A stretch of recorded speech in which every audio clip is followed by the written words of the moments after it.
वैभवलक्ष्मी व्रतकथा. एक फार मोठे शहर होते. त्या शहरात लाखो लोक राहत होते. पूर्वीच्या काळी लोक एकमेकांच्या संगतीत राहत आणि उठत बसत. पण नव्या जमान्यात माणसाचा स्वभावच वेगळा बनलेला आहे. या शहरातील सगळी माणसे आपापल्या कामातच मग्न होती. काहींना तर कुटुंबातल्या माणसांचीही पर्वा नव्हती. भजन, कीर्तन, भक्ती, परोपकार, दया, माया वगैरे सांस्कृतिक गोष्टीही कमी झाल्या होत्या. दुराचारांना पार नव्हता. दारू, जुगार, रेस, सट्टा, व्यभिचार, चोरी वगैरे अनेक गुन्हे शहरात सर्रास होत होती. अशी एक म्हण आहे की हजारो निराशेच्या गोष्टीत एक अमर आशा लपलेली असते. त्याप्रमाणे शहरात इतका मोठा दुराचार असूनही त्यात काही चांगली माणसेही राहत होती. अशा चांगल्या माणसात शीला आणि तिचा पती यांचा संसार गणला जात होता. शीला वृत्तीने धार्मिक आणि संतुष्ट होती. तिचा पती हा विचारी आणि सुशील होता. ती पती-पत्नी इमानदारीने जगत होती. ती कधी कुणाची निंदा नालस्ती करत नसत आणि ईश्वर भक्तीत सुखाने कालक्रमणा करीत. आदर्श असा त्यांचा संसार होता आणि शहरातले लोक त्यांच्या संसारी जीवनाची वाखाणणी करताना थकत नसत. शीलाचा संसार याप्रमाणे सुखात चालला होता. पण म्हणतात ना, कर्मगती काही निराळीच असते. विधात्याचा लेख कोणी वाचू शकत नाही. माणसाचे भाग्य एका घडीत राजाचा रंक बनविते आणि रंकाचाही राजा बनविते. न जाणो शीलाच्या पतीला मागील जन्माचे कर्मफळ भोगण्याची कदाचित बाकी असेल. त्यामुळे त्याला वाईट संगत लागली. संगतीचा परिणाम म्हणून एका रात्रीत कोट्याधीश होण्याची स्वप्ने तो पाहू लागला. भलत्याच धंद्यात तो पडला आणि करोडपती होण्याऐवजी रोडपती झाला. रस्त्यातील भिकाऱ्याप्रमाणे त्याची हालत झाली. शहरात दारू, जुगार, सट्टा, रेस, चरस, गांजा वगैरे वाईट सवयी फैलावल्या होत्या. शीलाचा पती त्याला दारूचे व्यसन जडले. रातोरात श्रीमंत होण्याच्या लोभात दोस्तांच्या चिथावणीने त्याला रेस, जुगार खेळण्याचा नाद लागला. थोडेफार शिल्लक राहिलेले पैसे आणि बायकोचे दागिने वगैरे सर्व काही तो गमावून बसला. एक काळ असा होता की आपल्या सुशील पत्नीच्या सहवासात तो आनंदात आणि मजेत राहत होता आणि ईश्वर भजनात सुखाने आपला काळ घालवित होता. त्याऐवजी आता घरात दारिद्र्य आणि उपासमार आली. पूर्वी सुखाने खायला प्यायला मिळत होते. त्या ठिकाणी आता 2 वेळे पोटभर जेवण मिळायचेही वांदे पडले आणि नवऱ्याच्या शिव्या खायची शीलावर पाळी आली. शीला सुशील आणि संस्कारी स्त्री होती. पतीच्या वर्तनाने तिला खूप दुःख होत होते. पण परमेश्वरावर भरवसा राखून मन मोठे करून ती सर्व सहन करी. अशी म्हण आहे की सुखानंतर दुःख आणि दुःखानंतर सुख हे अवश्य येतेच. त्यामुळे दुःखानंतर एक दिवस सुख येईलच अशी श्रद्धा ठेवून प्रभू भक्तीत ती लीन झाली.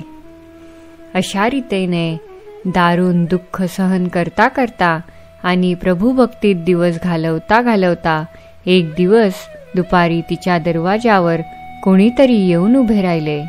शीला विचार करू लागली की माझे घर दुःखाने आणि दारिद्र्याने भरले आहे. अशावेळी माझ्याकडे कोण आले असावे बरे? तरी पण आपल्या दारी आलेल्यांचे स्वागत करण्याचा आर्य धर्माचा संस्काराची जाण असल्यामुळे ती उठली आणि तिने दरवाजा उघडला. पाहिले तो तिथे एक माताजी उभी होती. वयाने ती खूप मोठी दिसत होती, पण तिच्या चेहऱ्यावर अलौकिक तेज झळकत होते.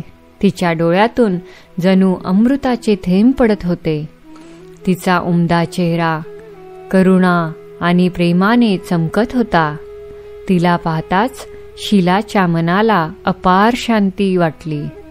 त्या माताजीला ती ओळखत नव्हती, तरी पण तिला पाहताच तिचे मन आनंदाने भरून आले. माताजीचे स्वागत करून तिने घरात नेले आणि एकुलत्या एक फाटक्या तुटक्या चटईवर तिने मोठ्या संकोचाने तिला बसविले. माताजी तिला म्हणाली, "काय शीला, मला तू ओळखले नाहीस?" काहीशा संकोचाने शीला म्हणाली, "माताजी, तुम्हाला पाहून मला खूपच आनंद झाला आहे. मनाला शांत वाटत आहे. असे वाटते की कित्येक दिवस ज्यांना मी शोधित आहे त्या तुम्हीच आहात, पण ओळख लक्षात येत नाही." माताजी हसून म्हणाली, "काय विसरलीस? लक्ष्मीजीच्या मंदिरात दर शुक्रवारी भजन होत असते. त्या ठिकाणी मी पण जात असते. तिथे दर शुक्रवारी आपली भेट होते." पती भलत्याच मार्गाला लागल्यापासून अत्यंत दुःखी झाली होती. त्या दुःखाने ती लक्ष्मी मातेच्या मंदिरात पण अलीकडे जात नव्हती. बाहेर लोकांना भेटण्याची तिला शरम वाटत होती. ती आठवण करू लागली, पण या माताजीला कधी पाहिल्याचे तिला आठवत नव्हते. तेवढ्यात माताजी म्हणाली, "लक्ष्मीजीच्या मंदिरात किती चांगले भजन तू गात होतीस. अलीकडे तू तिथे दिसत नव्हतीस, तेव्हा मी विचारात पडले की तू हल्ली का येत नाहीस. तू आजारी बिजारी तर नाहीस ना?" असा विचार मनात घेऊन खबर काढण्याकरता मी आले. माताजींच्या या अत्यंत प्रेमळ शब्दांनी शीलाचे हृदय भरून आले. तिच्या डोळ्यात अश्रू उभे राहिले. माताजीच्या समोर ती हुंदके देऊन रडू लागली. हे पाहिल्यावर माताजी तिच्या जवळ गेली आणि तिच्या पाठीवर हात फिरवून तिची सांत्वना करू लागली. माताजी म्हणाली, "मुली, सुख दुःख हे ऊन सावलीप्रमाणे असते. सुखानंतर दुःख येते, त्याचप्रमाणे दुःखानंतर सुख येतेच. तू मनात धीर धर आणि तुझे दुःख मला सांग.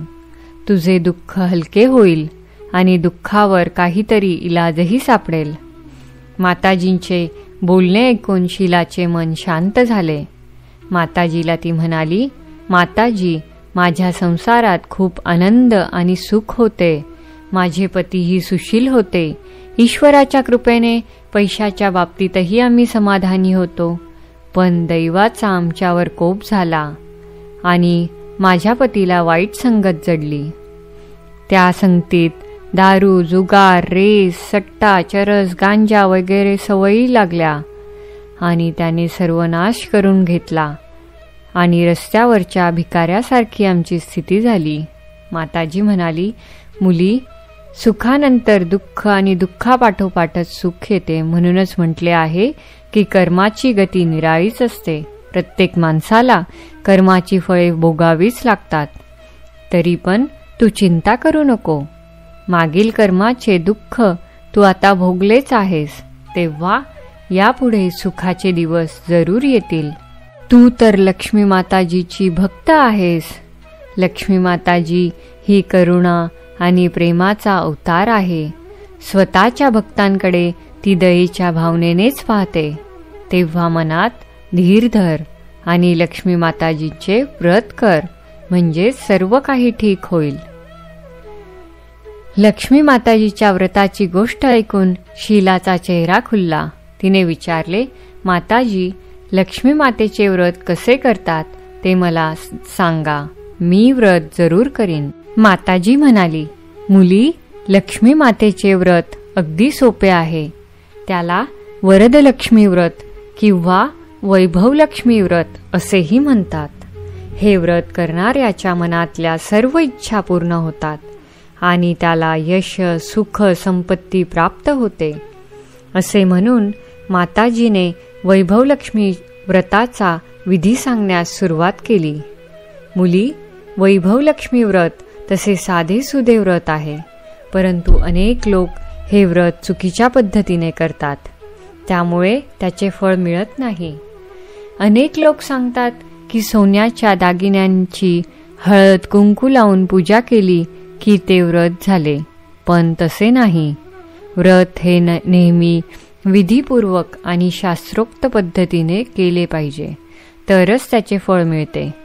सोन्याच्या दागिन्याची पूजा करूनच जर त्याचे फळ मिळत असते तर सगळेच आज लखपती झाले असते. खरी गोष्ट अशी आहे की सोन्याच्या दागिन्यांची विधीपूर्वक आणि शास्त्रोक्त पद्धतीने पूजा केली पाहिजे.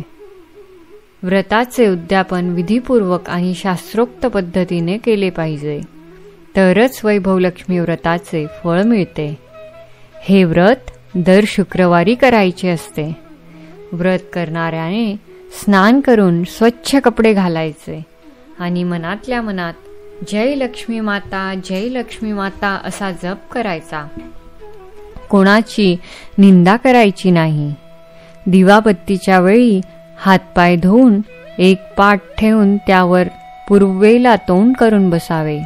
समोर एक पाट ठेवावा, त्यावर धुतलेला एक स्वच्छ रुमाल अंथरावा. त्यावर तांदळाची लहानशी रास करावी.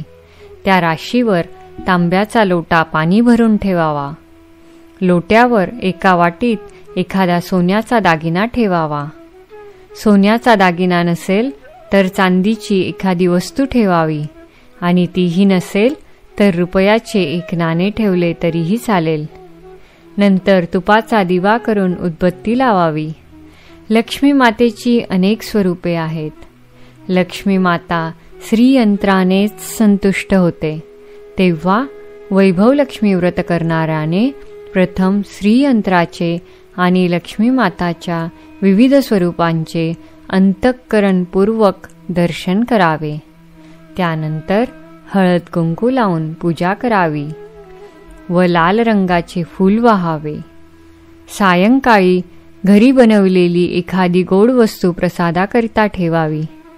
ती बनवली नसेल तर गूळ किंवा साखरही चालेल.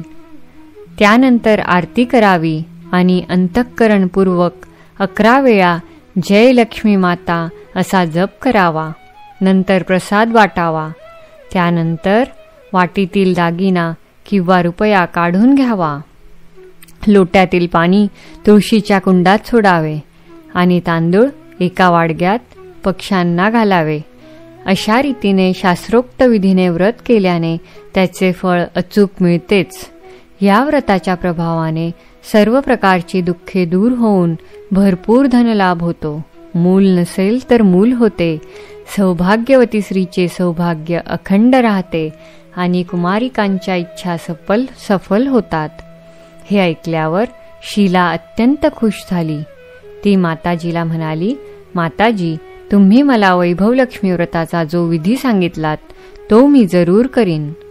पण हे व्रत किती वेळा करायचे आणि त्याचे उद्यापन कसे करायचे ते कृपा करून मला सांगा. माताजी म्हणाली, अनेक लोक सांगतात की हे व्रत कसेही करावे, पण हे बरोबर नाही. वैभवलक्ष्मी व्रत हे लक्ष्मी मातेचे व्रत आहे. ते 11 किंवा 21 शुक्रवार करायचे असते. जितक्या शुक्रवारांचा आपण संकल्प केला असेल तितके शुक्रवार हे व्रत करायचे. व्रताच्या शेवटच्या शुक्रवारी शास्त्रोक्त विधीप्रमाणे व्रताचे उद्यापन करायचे.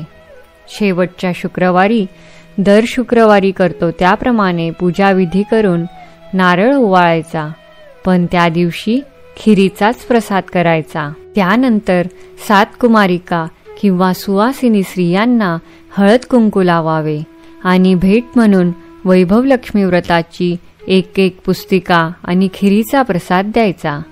नंतर धनलक्ष्मी स्वरूप माताजींच्या फोटोला वंदन करायचे. लक्ष्मी मातेचे हे स्वरूप वैभव प्रदान करणारे आहे. माते